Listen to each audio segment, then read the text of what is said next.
ರೇಣುಕಾಸ್ವಾಮಿ ಕೊಲೆ ಕೇಸ್ ಆರೋಪಿ ನಟ ದರ್ಶನ್ ಅವರಿಗೆ ಈ ಬಾರಿ ಜೈಲಿನಲ್ಲಿ ಯಾವುದೇ ಸವಲತ್ತು ಸಿಗ್ತಾ ಇಲ್ಲ. ಇದರಿಂದ ಅವರು ಹೈರಾಣಾಗಿ ಹೋಗಿದ್ದಾರೆ. ಇನ್ನು ಕೋರ್ಟ್ಗೆ ಹೆಚ್ಚುವರಿ ದಿಂಬು ಹಾಗೂ ಬೆಡ್ಶೀಟ್ ಬೇಕು ಅಂತ ಬೇಡಿಕೆಯನ್ನ ಇಟ್ಟಿದ್ರು. ಬೆಳಿಗ್ಗೆ ಅದರ ವಿಚಾರಣೆ ವೇಳೆ ಜಡ್ಜ್ ಮುಂದೆ ಜೈಲಿನ ನರಕ ಯಾತನೆಯ ಬಗ್ಗೆ ಅಳಲು ತೋಡಿಕೊಂಡಿದ್ದಾರೆ. ಇದಕ್ಕಿಂತ ಒಂದಷ್ಟು ವಿಷ ಕೊಡಿಸ್ಬಿಡಿ ಅಂದಿದ್ದಾರೆ. ನಾನು ಬಿಸಿಲು ನೋಡಿ 30 ದಿನಗಳಾಗಿವೆ. ಕೈಯೆಲ್ಲ ಫಂಗಸ್ ಬಂದಿದೆ. ಬೇರೆ ಯಾರಿಗೂ ಬೇಡ, ನನಗೆ ಮಾತ್ರ ಪಾಯ್ಸನ್ ಕೊಟ್ಬಿಡಿ. ಕೋರ್ಟ್ನಿಂದಲೇ ಈ ಆದೇಶ ನೀಡಬೇಕು ಅಂದಿದ್ದಾರೆ.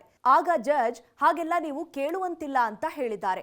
ಜೈಲು ಅಧಿಕಾರಿಗಳಿಗೆ ಯಾವ ಆದೇಶ ನೀಡಬೇಕೋ ನೀಡ್ತೇವೆ ಅಂದಿದ್ದು ಹೆಚ್ಚುವರಿ ಬೆಡ್ಶೀಟ್ ಹಾಗೂ ದಿಂಬಿಗೆ ಅನುಮತಿಯನ್ನ ಕೊಟ್ಟಿದ್ದಾರೆ. ಆದರೆ ಜೈಲಿನ ಕೈಪಿಡಿ ಅನುಸರಿಸಬೇಕು ಅಂತ ನ್ಯಾಯಾಲಯ ಸೂಚನೆ ಕೊಟ್ಟಿದೆ.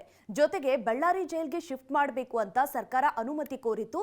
ಅದಕ್ಕೆ ನ್ಯಾಯಾಲಯ ನಕಾರ ಮಾಡಿದೆ. ಆದರೆ ಜೈಲು ನಿಯಮ ಉಲ್ಲಂಘಿಸಿದ್ರೆ ಜೈಲು ಐಚಿಯಿಂದ ಕ್ರಮ ಜರುಗಿಸಬೇಕು. ನಿಯಮ ಉಲ್ಲಂಘಿಸಿದ್ದೇ ಆದಲ್ಲಿ ಬೇರೆ ಜೈಲಿಗೆ ಸ್ಥಳಾಂತರಿಸಲು ಐಚಿ ಕ್ರಮ ಕೈಗೊಳ್ಳಬಹುದು ಅಂತ ಆದೇಶದಲ್ಲಿ ನ್ಯಾಯಾಲಯ ತಿಳಿಸಿದೆ.